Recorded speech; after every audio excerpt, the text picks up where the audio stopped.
Okay, बिस्मिल्लाहिर्रहमानिर्रहीम। आज हम लोगों ने we have to discuss about thermal physics. Actually, thermal physics is that topic which is a part of. I mean, it gives you an isolated section. Oh yeah, is that screen shared with you? Yes. Is my screen shared? Okay, yes, that's fine. So it gives you an isolated question. Isolated question mean um, this section, mostly this section is related with each other. It has three main topics.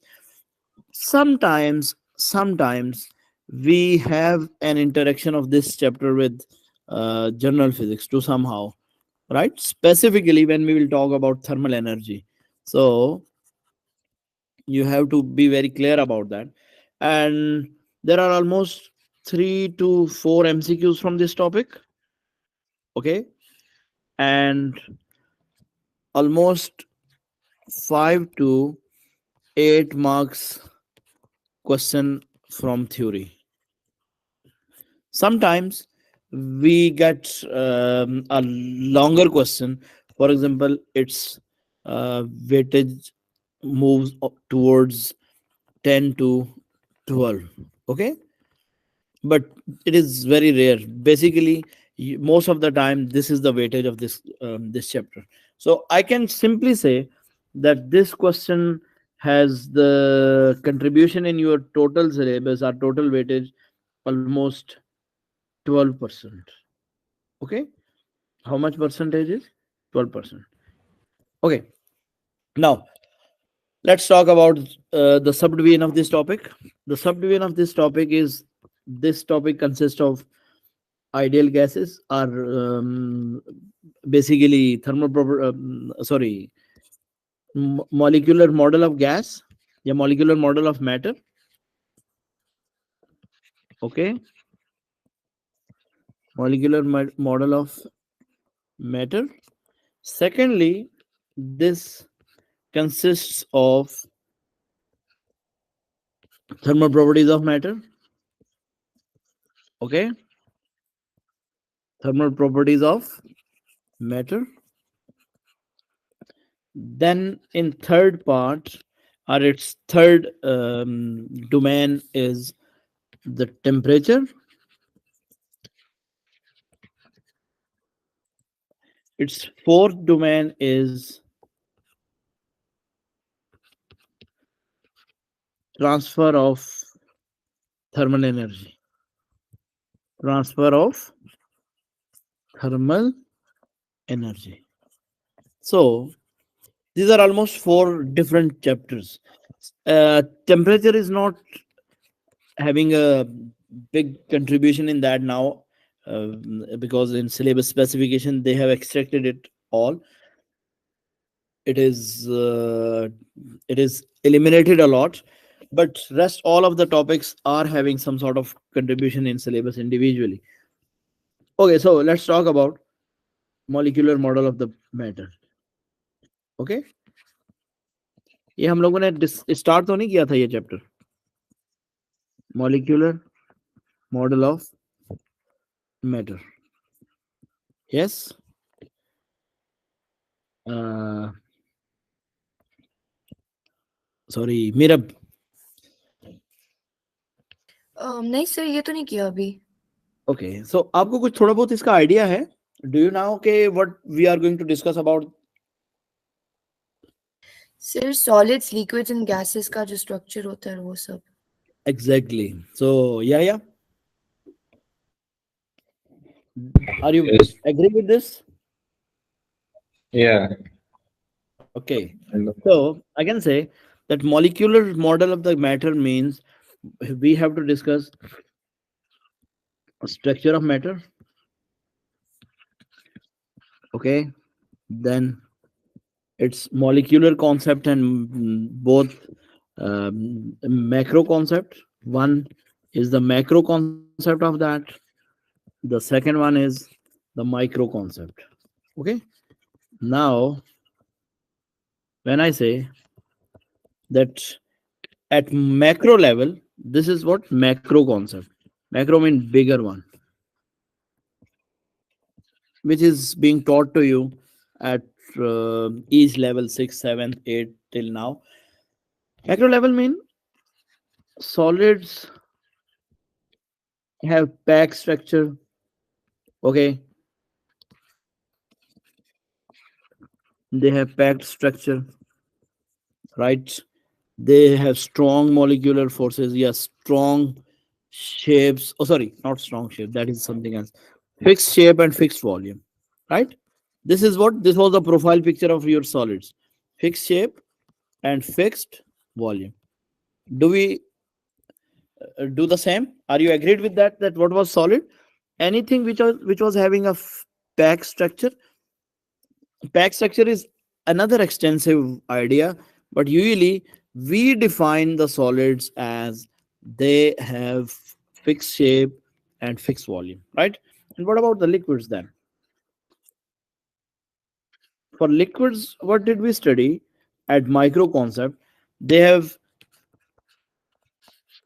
fixed volume, is it? But not fixed shape. Are you agreed?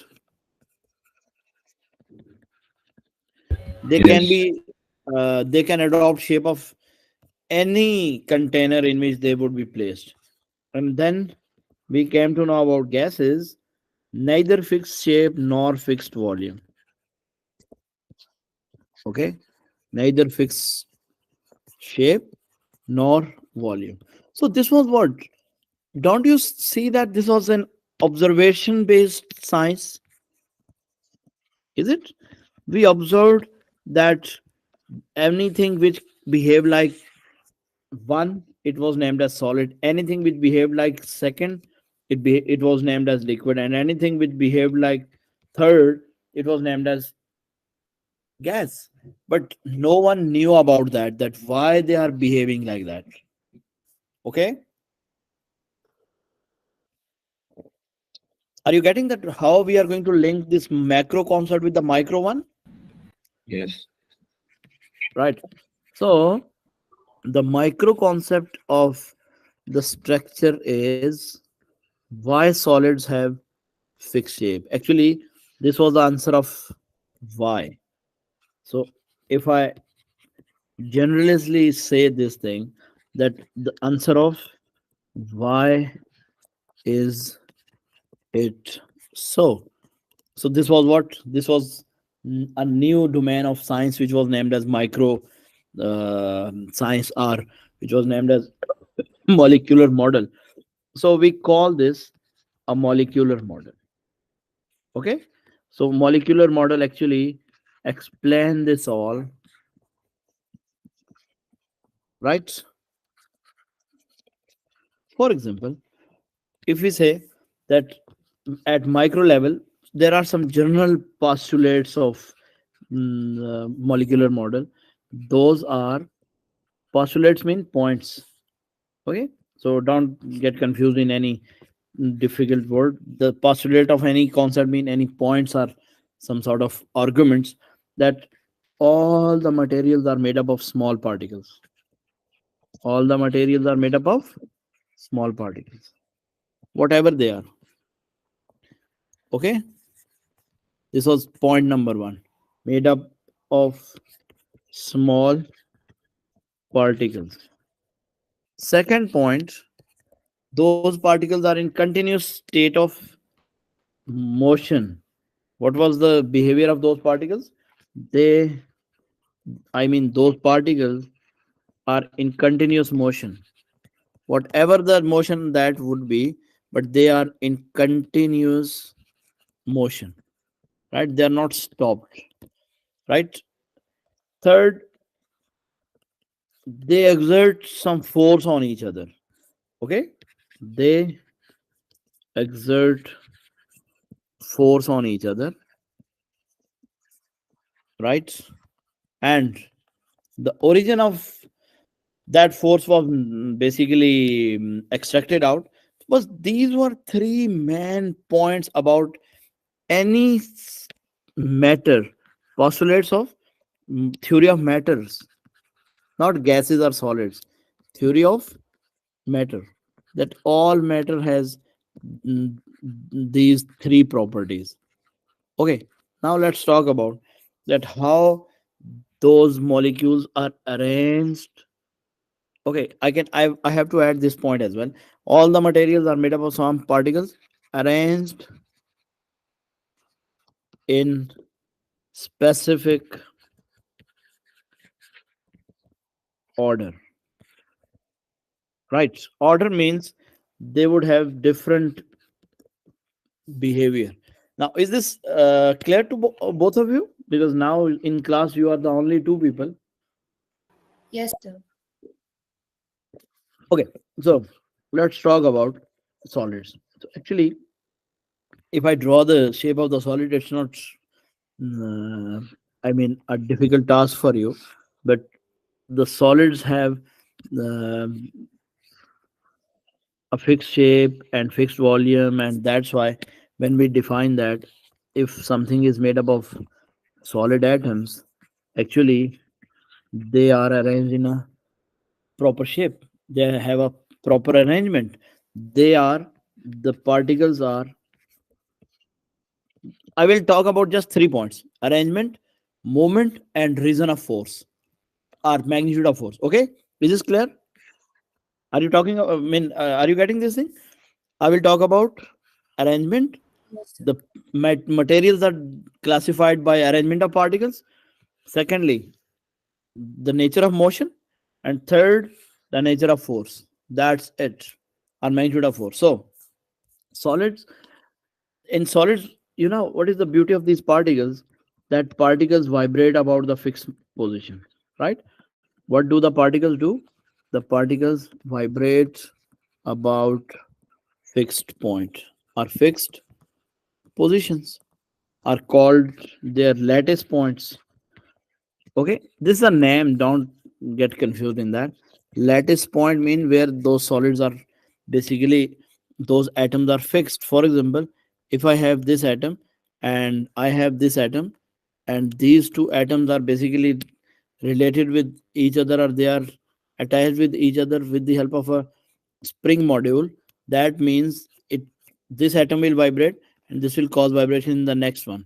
Okay, when this will vibrate, this will cause a vibration in the next one, and so on. So is what this is the structure of the solids particle, that they vibrate about their mean position, right? They move back and forth, so they vibrate about the mean position. Is this clear? Yes, sir. Secondly, they have vibratory motion. I mean, in first I told you that they are fixed, arranged in fixed positions. Second, they have vibratory motion. Okay, Ji? So what was the third point? I told you that about, I will discuss about the force. So they have the strongest intermolecular forces. What do they have? They have strongest intermolecular force. Okay. Now this is the reason for their fixed shape and fixed volume, right? So due to this intermolecular force, they have, due to this, what do they have? They have fixed shape and fixed volume. What it? Fixed shape and fixed volume. Now I will talk about liquids. So in liquids, the arrangement is in groups, right? What is the arrangement of the particles?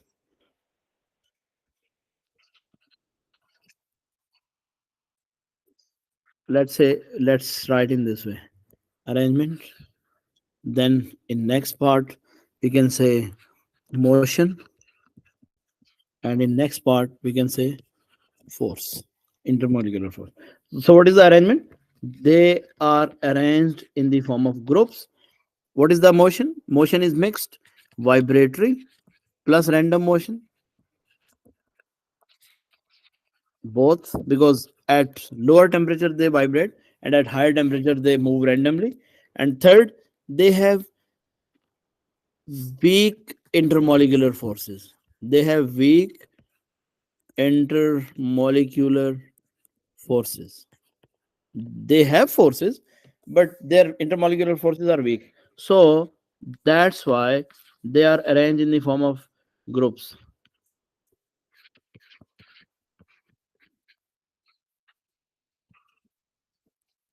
this way. So this is a solid structure. Oh, sorry, liquid structure, right? Due to this group arrangement, they have adoptive shapes, right? They have adoptive or they have adaptation shapes, but they have force. That's why they maintain their volume. So this is reason of the liquids to behave like liquids. Then we have gases.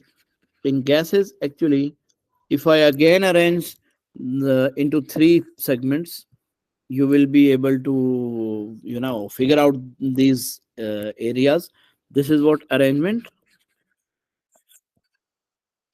Second one is the motion, and third one was force. So what is the arrangement of the gas particles? The particles are free, no intermolecular force at all. Motion is free motion. Oh, sorry, random motion. It is asked to you, random motion. And force, no intermolecular force. They do not have any intermolecular force. Okay, is this clear to both of you? Yes, sir. So the gas contains, let's say these are the gas particles. They are moving randomly here and there, right? They do not have any fixed shape or volume. Due to this randomness, they can be, uh, they are, I mean, I'm talking about the gases. The molecules of the gas, they are free to move. Okay, when they are free to move, that's why they can adopt any shape and any volume. Shape and have any volume, because they do not have any intermolecular force. So they are not fixed to remain with each other, but they are highly compressible. Volume means when container will be small, they would appear small, but when the container will be big, they expand. So they are highly expensive, expandable, and compressible. They are highly compressible. This is the gas property. Compressible and expandable. Both are the properties of the gas. Are you getting it? Ji, sir. So, whatever the container do we have, gas adopts its shape and volume. ये बातें सारी की सारी हो गई हमारी क्या? They are related to the intermolecular, or you can say the structure of all three type of materials on the basis of intermolecular or molecular gas model. Now, let's talk about Brownian motion of the gases.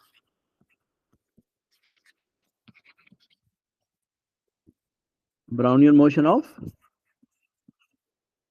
gas. Actually, this is related to gas. That's why I have to discuss this in detail. Brownian motion means random motion. Okay. So that random motion is observed or was observed when gas is mixed with uh, smoke particles, and they are viewed from the top in a specific apparatus. So random motion was observed when gas is mixed with smoke. Okay, so when we mix the gas in smoke, or sorry, when we mix the gas with smoke in a container where light is being applied, or we can observe it from the top. So we will observe that light particles collide with the smoke particles, and then smoke particles produces some specks, right? Mixed with the smoke particles, right? And observed that they provide specks due to collisions of gas particles. Collisions के आगे आप लिख सकते हो random collisions of gas particles. Okay, so let's have a drawing for that. I was having a drawing. Sir थोड़ा सा ऊपर scroll करें, मुझे वो लिखना है. Okay, you know, यहाँ तक. जी sir. Okay.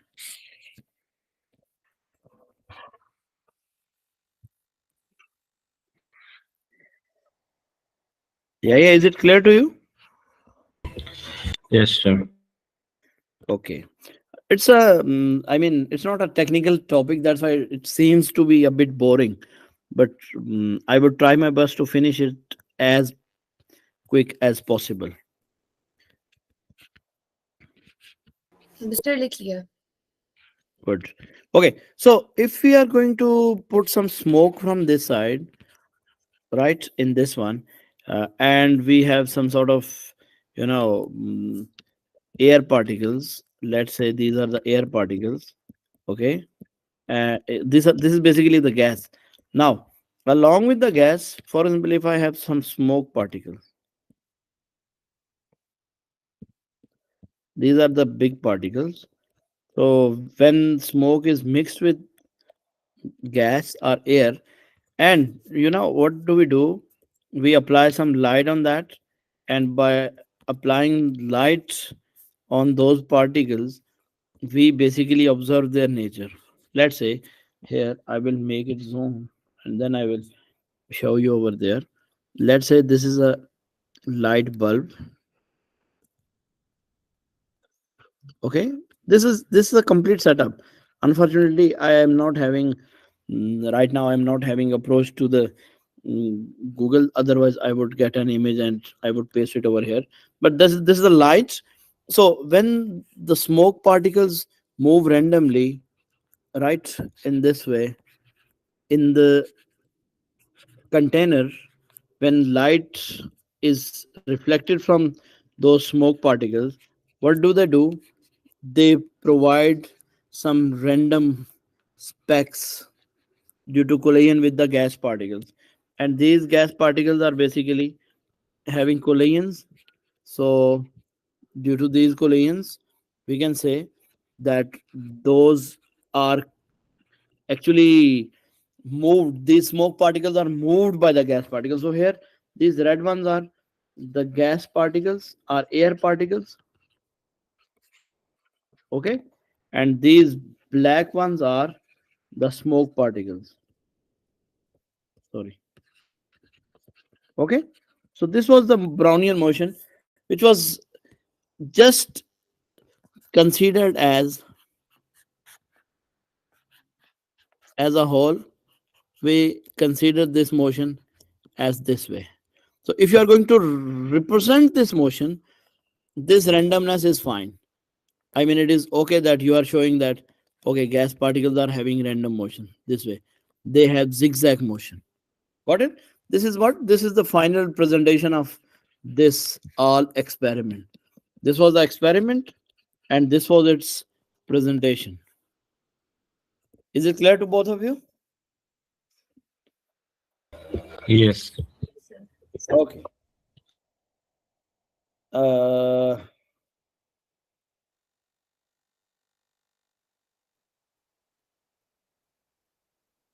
okay. Is it fine?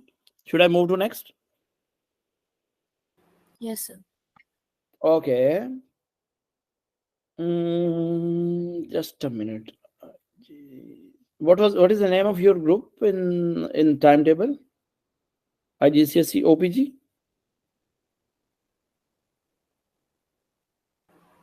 G, sir. Acha. Okay. Sorry. Okay, come back to the point. So, gases have pressure, okay? And that gas pressure can be calculated by different techniques. But when we say that pressure of the gas is inversely proportional to volume of the gas, then it's not a big issue. As I told you, that it is highly compressible or expandable. So when we have to press the gas, then we are increasing the pressure. So pressure is inversely proportional to volume in the gases. Inversely proportional to inversely proportional to the volume of gas. Okay. So if I say that we are having some gas inside and we are going to compress that gas, let's say this is a syringe and that syringe is locked from here. Okay, this is locked and it has some mean scaling on that: 1, 2, 3, 4, 5, 6, and so on. Let's say it is 7, and I have a piston inside. Usually I think you people have seen this one. It is just a syringe and it has a piston inside, and if I apply some force on that, it will actually cause a pressure over there. Let's say this is the piston of that syringe.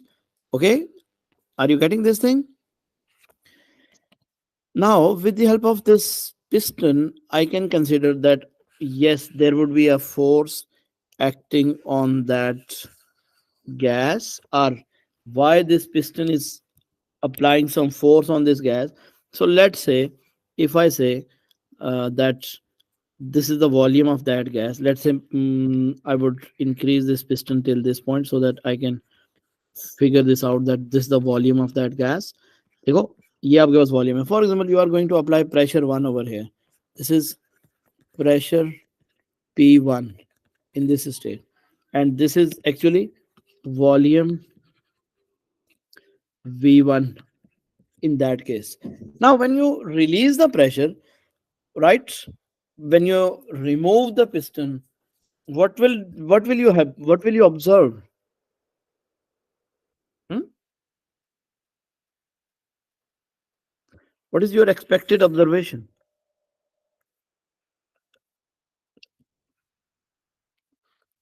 Yes, Shabash, come on.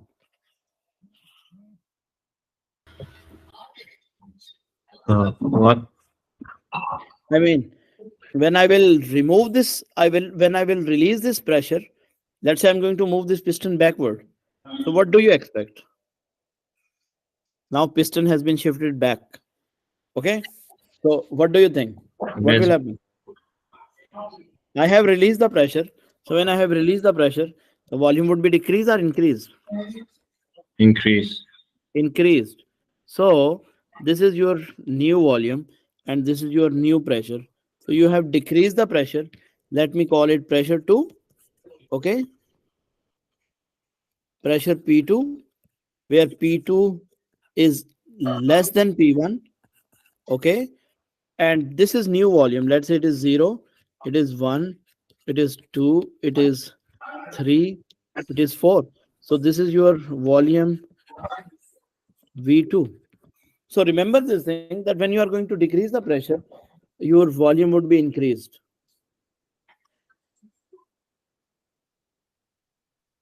Okay. Yes. Are you getting this? Yes. Yes, sir. Okay तो मैं इसको relate कर देता हूं कि as pressure is inversely proportional to volume, so I can say that P is P times V is equal to some constant. You know, when we shuffle this all, we just get it as P into V as constant. So P, for example, in case number 1, if I multiply the pressure 1 and volume 1, it would be a constant number. And in case number 2, if I multiply P2 with V2, I will get a constant number K. Now, in this situation, I would get that P1 V1 is equals to P2 V2. This is called your Boyle's line chemistry. Do you take chemistry? Huh? Do you take chemistry? Yes, we do. Yes. Am I right? Yeah. Yes, Okay, sir. so अब देखो P1 V1 is equals to P2 V2 होता है ना, so that P1 V1 equals to P2 V2 is usually asked to you for the calculations. And for example, here I have figured this out. Okay, what is the pressure one? For example, I am going to apply 100 Pascal pressure, because you know pressure unit of the pressure is Pascal. Now this is P1, so P1 is 100 Pascal. And what is V1? Let me tell you that it is 2 cubic centimeter. Now V2 is 4 cubic centimeter. So how much pressure do we have right now? I am going to calculate this P2. Okay, so P1 is 100, and what is V1? 2. So P2 is unknown. I do not know that. And what is V2? V2 is 4. So just go ahead. So what will be your value?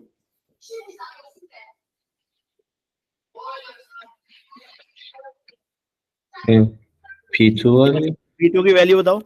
200 divided by 4, 50. 200 by 4, it would be 50. 50. So what did you observe? That as you increase the pressure, what happened? Volume has been decreased. So as pressure is multiplied by 2, oh, sorry, as volume is multiplied by 2, pressure is divided by 2.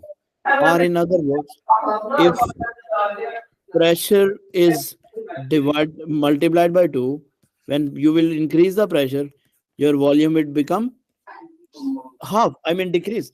So this is called your inverse relation. So when I will draw the graph for that one, what will I do, or what will I have? You people are asked to draw this graph. Okay, so that is 1 2 3 4. Suppose it is 1, it is 2, it is 3, it is 4. Suppose it is 1, it is 2, it is 3, it is 4. So it is your volume, it is your pressure. तो मुझे ये बताइए, when pressure is 1, sorry, when pressure is 4, your volume is 1. And when your pressure would be double, sorry, volume will be double, pressure would become half. Is it? It would reach to this point, right? And again, at this point, this would be the value. I mean, when the volume will become 4 times, pressure will become half. So you always get this type of line for that one.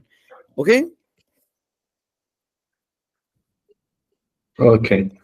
this line never joins the axis.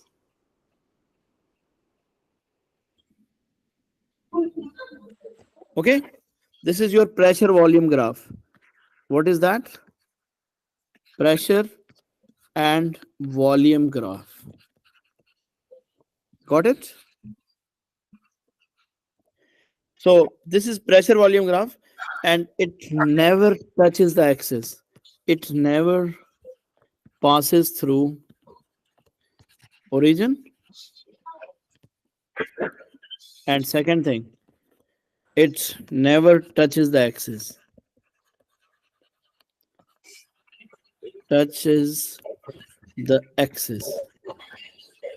Is this clear to all of you?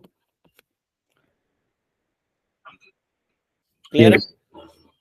Yes. Okay. Clear. Now I have a question for both of you. Then I will move forward.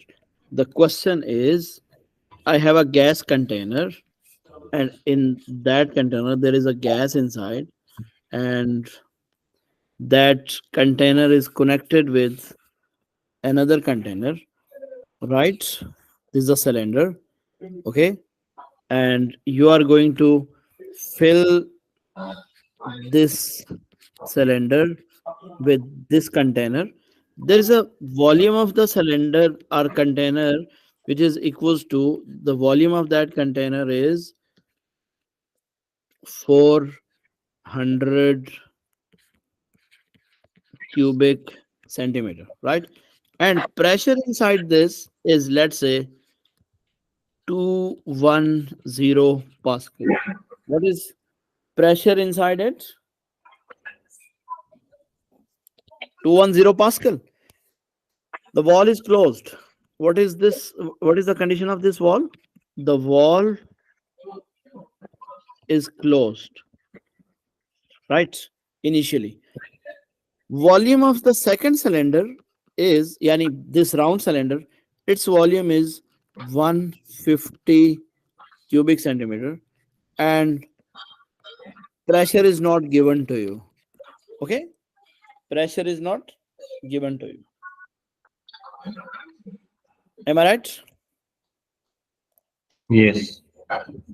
Okay. Now, this was the diagram. The question is, Ya o iğrenç şeydi ha. when valve is closed, valve is closed, O iğrençti ya. pressure and volume of gas is given to you. Okay? Is it clear to both of you? Yes. Now the wall is open. Now the valve is open, and some of the gas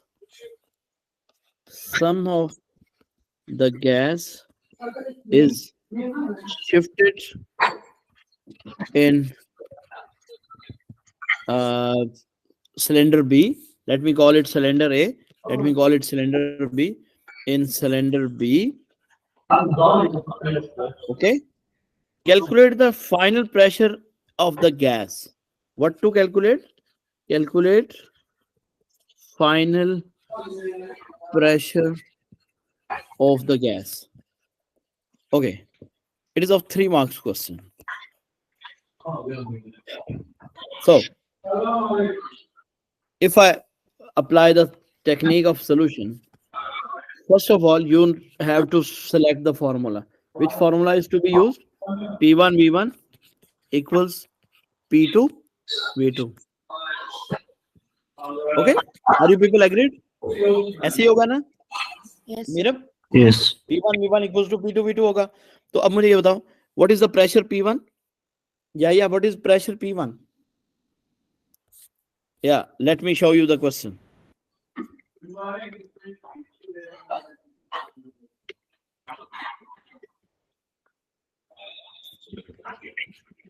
It is 210 pascal. And what is V1? Because wall is closed, so all of the gas is in container number 1, so it is 400 cubic centimeter. Okay? Is it clear to both of you? Yes. Okay, then P2 is not clear to me. I mean, I have to find out P2. And what is V2 then? Yes. Mirab, 150. what's 150? Okay. Yeah.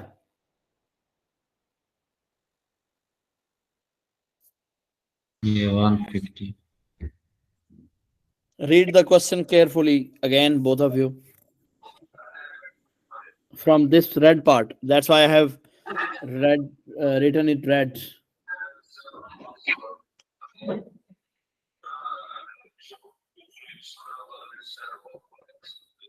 Yes, some of it. Yes. Oh, okay. So we take total. Total. Yes. Remember this thing.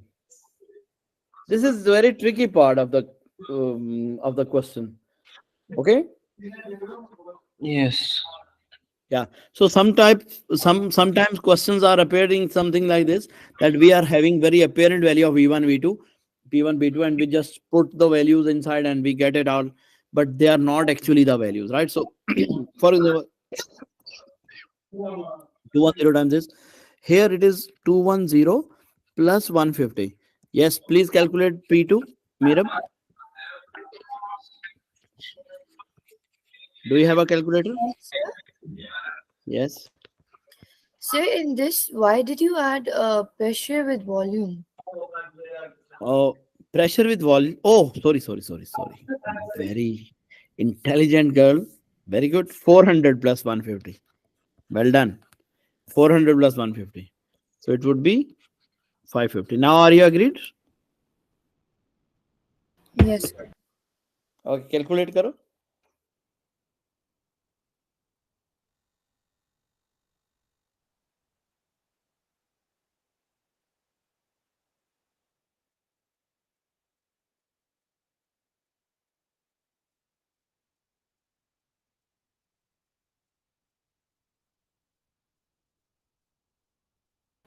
So 152.73. Yes. So what is P2? Now your P2 is 152.3. You have to round it off as 150 Pascal. Okay. So this is basically your calculation method, which would help you out in your exam.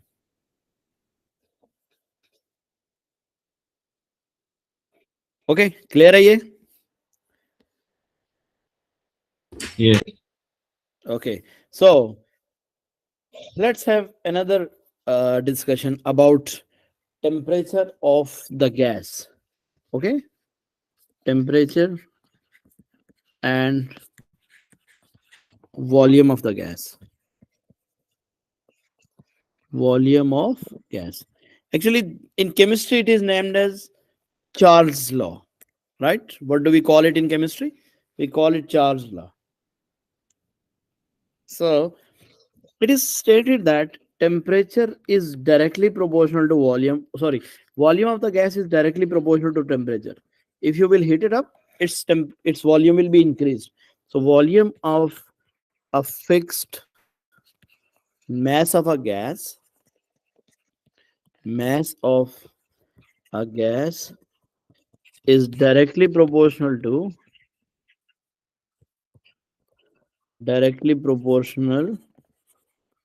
to the temperature of that gas. Okay, temperature of gas. So if we have increase in temperature, then volume would be increased directly. So I can simply say from this relationship that V1 is equal to Sir, K times थोड़ा T. सा ऊपर करें, Okay, थोड़ा सा is बस. it fine? Yeah, fine. Yeah, good. And similarly, V2 is equals to K times T2. So when you are going to join these two equations, we can say that V1 divided by V2 is equals to T1 divided by T2, right? So V1 divided by V2 is equals to T1 divided by T2. Or in simple words, you can say V1, yeah, that would be better option for calculation, right? That ratio of volumes is directly proportional to ratio of temperatures, right? So when we draw this, मेरे आगे चलो, ये slide ऐसे चलो, यहाँ तक ठीक है? जी जी ठीक है यहाँ तक. Okay.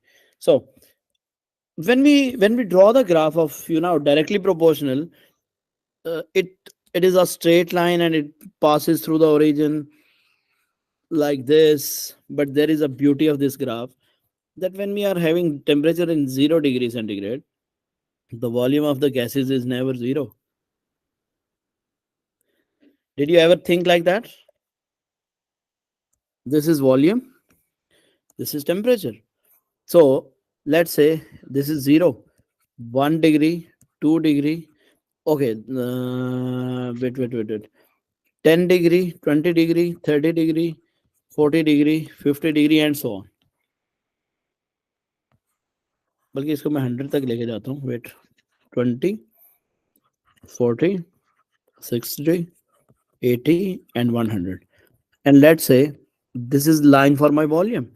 It is suppose 10 cubic centimeter, 20 it was 0, 30 and 40. The volume is in cubic centimeter and temperature is in degree centigrade. So what do you think? Is it possible that at 0 degree centigrade there will be some sort of volume of the gas? Huh? Do you believe this thing? What? No, Or do sir. you believe that when temperature will be 0 according to maths, the volume of the gas should be equal to 0? No. Actually, yes, because they're directly proportional. Yeah, so they are directly proportional. So it seems that they must be, but it is minus 20, minus 40, minus 60, minus 80, minus 100, and so on. So you know what happens? When This, nothing reaches absolute zero, it yes, exactly, perfect. So it actually reaches anywhere at absolute zero, because I will just consider it absolute zero, right?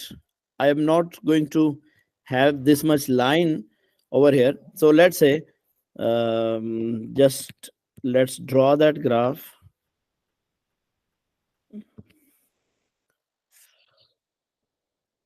Oh, sorry. This is the graph till this point, and then beyond this, we have some straight line this way, and this line basically meets. Oh my god, my axes are not going to touch. Okay, let me draw the axis up a bit above.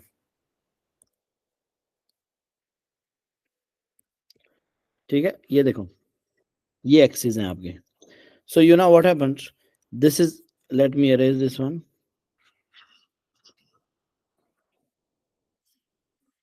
This all, sorry for inconvenience. Okay, तो ये 0 degree centigrade है.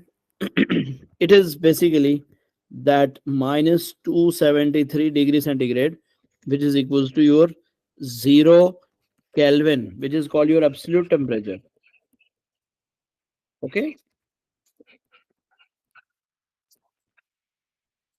absolute temperature are called absolute zero.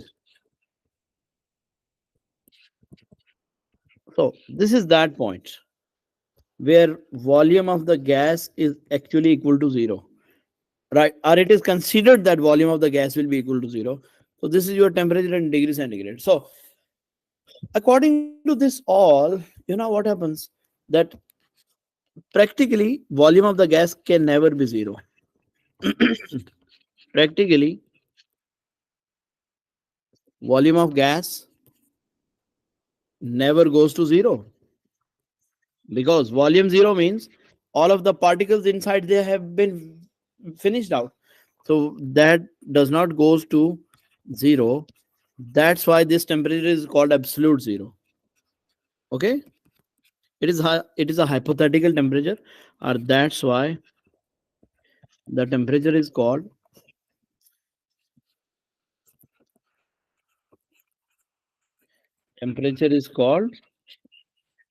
absolute zero. Okay, or hypothetical temperature, or hypothetical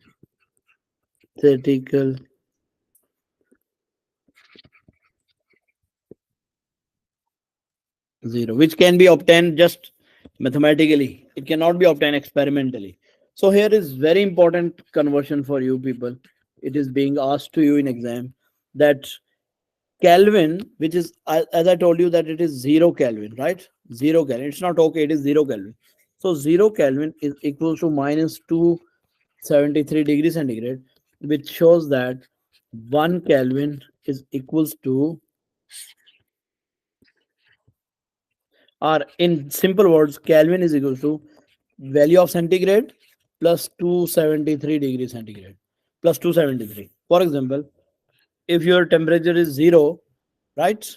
When your temperature is 0, this is 0, then Kelvin will be 273. And when it is minus 273, then your temperature in Kelvin will be equal to 0. Got it? So you have to recall this value. Do you have any confusion or question in this one?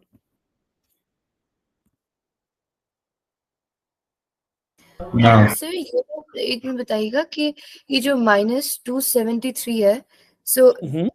this is like actually it's zero because you ना said ना ये ऐसे है. volume can never be 0 degrees. हाँ, तो it is a hypothetical temperature, right? It is just Yeah. obtained by your maths. It cannot be obtained by your experiment. So मैं ये जब कहता हूँ कि okay, let's say in Kelvin, centigrade plus 273 is your conversion method. So for example, if I have -273 degrees centigrade, this C is for centigrade, right? Then Yeah. plus 273 is the number. So I will get 0 Kelvin. Okay. So this is just a hypothetical temperature which can be obtained just in numbers. It can be So we obtained have to just memorize this. sorry. So we have to memorize this value. Yeah, this equation you have Okay. to recall this one. Okay. Thank you. Okay. Yes. Yes. Any other question? Because I'm going to wind this up right now. So if you have any other question, you may ask me.